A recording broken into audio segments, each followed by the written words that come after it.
Hi hello எல்லாருக்கும் வணக்கம். நான் உங்கள் நித்யா. எல்லோரும் எப்படி இருக்கீங்க? கண்டிப்பாக நல்லா இருப்பீங்கன்னு நம்புகிறேன். நானுமே ரொம்பவே நல்லா இருக்கேன். இன்றைக்கி நம்ம வீடியோ பதிவில் என்ன பார்க்க போகிறோம் அப்படின்னா, கேரள எல்லையோர பகுதிக்கு அருகில் இருக்கிற ஒரு அமானுஷ்ய வளைவு பற்றி தான் பார்க்க போகிறோம். இந்த வளைவுக்கு மக்கள் சுமதி வளைவுன்னு பேர் வச்சுருக்குறாங்க. எதனால் இந்த இடத்த சுமதி வளைவுன்னு சொல்கிறாங்க? ஏன் இந்த இடத்துக்கு போக மக்கள் பயப்படுறாங்க? கவர்மெண்ட்டே ஆபத்தான வளைவுன்னு சொல்லி அலௌன்ஸ் பண்ணியிருக்குது இந்த சுமதி வளைவை. ஓகே ஐஸ், வாங்க வீடியோக்குள்ளே போகலாம். 1953 ஜான்வரி 27 தான் இந்த சம்பவம் நடந்திருக்குது. மயிலமுடுன்ற கிராமத்தில் பண்ணையார் ஒருத்தர் இருந்திருக்காரு. அவர் ரொம்பவும் வசதியானவரும் கூட. அவருக்கு ஒரு பையனும் இருக்கான். பண்ணையார் கிட்டத்தட்ட தன்னோட வீட்டுக்கு 4 ஆட்களை வேலைக்கு வச்சுருக்காரு. அந்த 4 பேரில் ஒருத்தரோட பொண்ணு தான் இப்போ நம்ம பார்க்க போகிற அமானுஷ்ய சுமதி.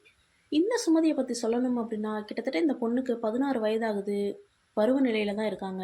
இந்த பொண்ணோட அம்மா இங்கே வேலை பார்க்குறதுனால இவ அடிக்கடி பண்ணையார் வீட்டுக்கு வர்றதை வழக்கமாக வச்சுருக்கா. அப்போ தான் பண்ணையாரோட பையன் சுமதியை பார்த்து ஆசைப்படுறான். வா, அழகாக இருக்காளே, இவளை எப்படியாவது நம்ம அடைஞ்சே தீரணும் அப்படின்ற ஒரு கண்ணோட்டத்தில் அவளை பார்க்குறான்.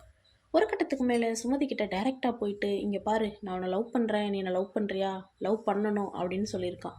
அதுக்கு சுமதியோ, ஐயா நீங்கள் பண்ணையார் விட்டாளுங்க, உங்களெல்லாம் நாங்கள் லவ் பண்ணக்கூடாது, நாங்கள் உங்கள் வீட்டில் வேலை பார்க்குறவங்க அப்படின்னு சொல்லி எடுத்து சொல்லியிருக்கான். ஆனால் அவனும் அதெல்லாம் இல்லை, நான் உன்னை லவ் பண்ணுறேன், நீ என்னை லவ் பண்ணியே ஆகணும் அப்படின்னு சொல்லியிருக்கான்.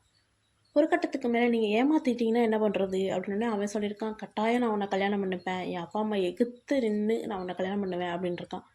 இந்த நம்பிக்கையில் விழுந்த சுமதி தான் அவனை அடிக்கடி தனிமையில் மீட் பண்ண ஆரம்பிச்சிருக்கிறாங்க. ஒரு கட்டத்துக்கு மேலே எங்கேனாலும் அவங்க 2 பேருமே ட்ராவல் பண்ணி பைக்கில் போகிறத வழக்கமாக வச்சுருந்துருக்குறாங்க. நாட்கள் போக போக சுமதிக்கு ரத்னாகரனை ரொம்ப பிடிச்சி போகுது. அதனால் ரத்னாகரனும் சுமதியும் ஒரு கட்டத்துக்கு மேலே கணவன் மனைவியாக வாழ ஆரம்பிச்சிட்டாங்க. எப்போல்லாம் அவங்க மீட் பண்ணுறாங்களோ அப்போல்லாம் அவங்க உடலுறவில் ஈடுபட ஆரம்பித்தாங்க. இதனோட விளைவாக சுமதியோட வயிற்றில் ஒரு கரு உருவாகிருக்கு. கிட்டத்தட்ட இந்த கரு உருவாகி 4 மாதங்களுக்கு மேலே ஆயிடுச்சு. சுமதியோ ஒரு கட்டத்துக்கு மேலே தனக்கு நாட்கள் தள்ளி போகிறத கவனிக்கிறாள். கவனிச்சவ கணக்கு போட்டு பார்க்கும்போது 4 மாதங்களுக்கு மேலேயே ஆயிடுச்சு. உடனே இந்த விஷயத்த ரத்னாகரன்ட்ட சொல்கிறதுக்காக போகிறான். அவன்கிட்ட சொன்னதும் அவனுக்கு தலையில் இடியே விழுந்த மாதிரி இருக்குது. ஏன்னா தன்னோட அப்பா ஒரு மிகப்பெரிய வசதியானவர், பண்ணையாரும் கூட. ஆனால் அவருக்கு பேர் கெடுற அளவுக்கு நம்ம தப்பு பண்ணிட்டோமே அப்படின்னு வருத்தப்படுறான். ஒரு கட்டத்துக்கு மேலே அப்பாவுக்கு இந்த விஷயம் தெரிஞ்சால் நம்மளை கொன்னே போட்டுருவாருன்னு நினைக்கிறான். அதற்கு பிறகு தன்னோட நண்பன் கருணாகரனை மீட் பண்ணி, கருணா இந்த மாதிரி ஆயிடுச்சுடா, என்னடா பண்ணுறதுன்னு கேட்குறான்.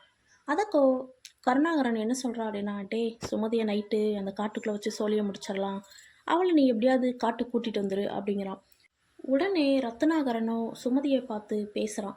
இன்றைக்கி நைட்டு அம்பாசிடர் காரை வச்சுட்டு ஊருக்கு வெளியே நான் வெயிட் பண்ணுறேன், நீ எப்படியாவது அங்கே வந்துரு, நம்ம ஓடி போய் கல்யாணம் பண்ணிக்கலாம், இங்கே இருந்தால் ஜாதி பார்த்துட்டு எங்கள் அப்பா கல்யாணம் பண்ணி வைக்க மாட்டார் அப்படின்னு பிரெயின் வாஷ் பண்ணுறான்.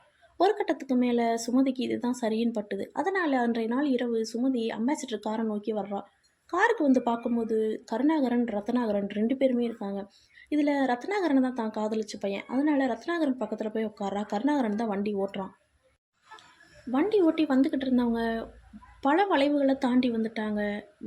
ஒரு குறிப்பிட்ட வளைவில் நிறுத்துகிறாங்க. நிறுத்தி அந்த இடத்துல வண்டியை விட்டு இறங்கி ஒரு அருவாளை கையில் எடுத்துகிட்டு சுமதியை நோக்கி வராரு கருணாகரன் அண்டு ரத்னாகரன். பயந்து போன சுமதி அந்த காட்டுக்களுக்குள்ளே ஓட ஆரம்பிக்கிறா. தன்னோட கர்ப்ப காலத்தில் ஓடி போனவ ஒரு மரத்தோட வேர் தட்டி கீழே விழுந்து கதறா. வயிற்றில் குழந்த இறந்துருச்சு. ஒரு கட்டத்துக்கு மேலே இவங்க அந்த சுமதியோட முடியை பிடிச்சி இழுத்துட்டு மரத்தில் கட்டி போடுறாங்க. மரத்தில் கட்டி போட்டு கழுத்தை அறுக்கிறதுக்கு முயற்சிக்கிறாங்க.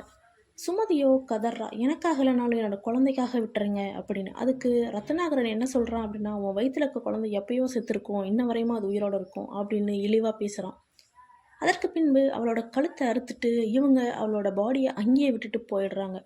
2-3 நாட்கள் சுமதியோட பிணம் அங்கேயே தான் இருந்திருக்கு, ஒரு மரத்தில் கட்டப்பட்டது போல்.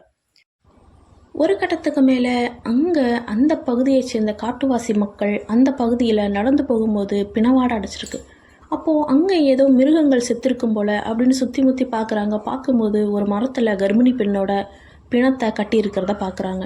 பார்த்தவங்க காவல்துறைக்கு உடனே இன்ஃபார்ம் பண்ணுறாங்க. காவல்துறையும் அந்த ஸ்பாட்டில் இருக்க பாடியை எடுத்துகிட்டு போய் மார்ச்சரியில் வச்சு போஸ்ட்மார்ட்டம் பண்ணி யாரோட குழந்தைன்னு விசாரித்து அவங்கக்கிட்ட பாடியை ஒப்படைக்கிறாங்க. ஒரு கட்டத்துக்கு மேலே அந்த ஏரியாவுக்கு போய் விசாரணை ஸ்டார்ட் பண்ணுறாங்க. அந்த விசாரணையில் தான் பண்ணையாரோட பையன் சுமதி கூட ஊர் சுற்றிட்டு இருந்தது சொல்கிறாங்க அந்த ஊர் மக்கள். பின்பு பண்ணையாரோட பையனை கூப்பிட்டு விசாரணை பண்ணுறாங்க. அவனும் இந்த கொலையை நான் மட்டும் பண்ணலை, என்னோட நண்பனும் தான் வந்தான் அப்படின்னு சொல்லி அவனையும் கோர்த்து விட்டாரான். 2 பேருக்குமே கோர்ட்டுப்படி சட்டப்பூர்வமாக மரண தண்டனை கிடைக்குது. ஒரு கட்டத்துக்கு மேலே இவங்க கொஞ்சம் வருடங்கள் இருந்துட்டு அதுக்கப்புறம் இறந்து போயிட்டாங்கன்னு சொல்லப்படுது. அதற்கு பின்பும் சுமதியோட ஆன்மா ஆக்ரோஷமாகவே ஆவேசமாகவே அந்த பகுதிகளில் நடமாடுறதா சொல்கிறாங்க. இரவு நேரங்களில் அந்த பகுதியில் தனிமையில் யாராவது வந்தாங்க அப்படின்னா அவங்கள பயமுறுத்துறதாகவும் தன்னை காப்பாத்துங்க காப்பாத்துங்கன்னு ஒரு பெண்ணோட குரல் கேட்குறதாகவும் சொல்கிறாங்க. ஒரு கட்டத்துக்கு மேலே ஒரு பெண்மணி கையை எப்படி நீட்டி எனக்கு லிஃப்ட் கொடுங்கன்ற கேட்குற சிம்பிளில் நிற்கிதுன்னு சொல்கிறாங்க. இவங்கள உதவி பண்ணுற கேரக்டரில் போய் வண்டி அங்கே நிறுத்துனாங்க அப்படின்னா அந்த பொண்ணு அங்கேருந்து டிசப்பேர் ஆயிடுதுன்னு சொல்கிறாங்க. கிட்டத்தட்ட அங்கே இந்த பெண்ணை பார்த்த மக்கள் சிலர் இறந்தும் போயிட்டு இருந்திருக்காங்க. சிலருக்கு அழுகுரல், சிரிப்பு குரல், காலில் போட்டிருக்க கொலுசு சத்தம் போன்றவைன்னு நிறைய அமானுஷ்யங்கள் நடந்திருக்கு. நம்ம எல்லாருக்கும் தெரியும் கேரளா தான் அமானுஷ்யங்களுக்கு பேர் வாங்கின ஊருன்னு, அதாவது மாந்திரிகத்தில் பேர் வாங்கின ஊருன்னு. அப்பேற்பட்ட மாந்திரிகவாதிகள்னாலேயே இந்த சுமதியோட ஆன்மாவை கண்ட்ரோல் பண்ண முடியலன்னு சொல்லியிருக்கிறாங்க.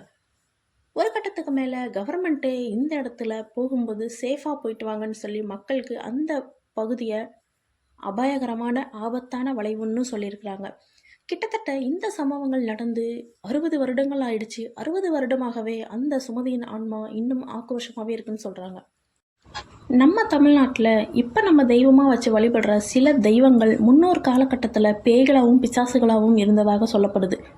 அதில் குறிப்பிட்டு சொல்லணும் அப்படின்னா இசக்கி, பேச்சி, நல்லதங்காள், சிங்கம்மாள் இப்படின்னு பல தெய்வங்கள் இருக்காங்க. இவங்களாம் ரொம்ப ஆக்ரோஷமாக இருந்தவங்க தான். இவங்களை நம்ம தெய்வமாக வச்சு முன்னோர்கள் வழிபட்டிருக்காங்க.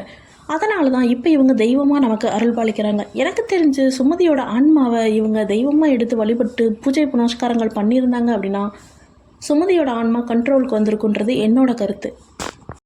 பெண்களுக்கு ஒரு சின்ன அட்வைஸ்.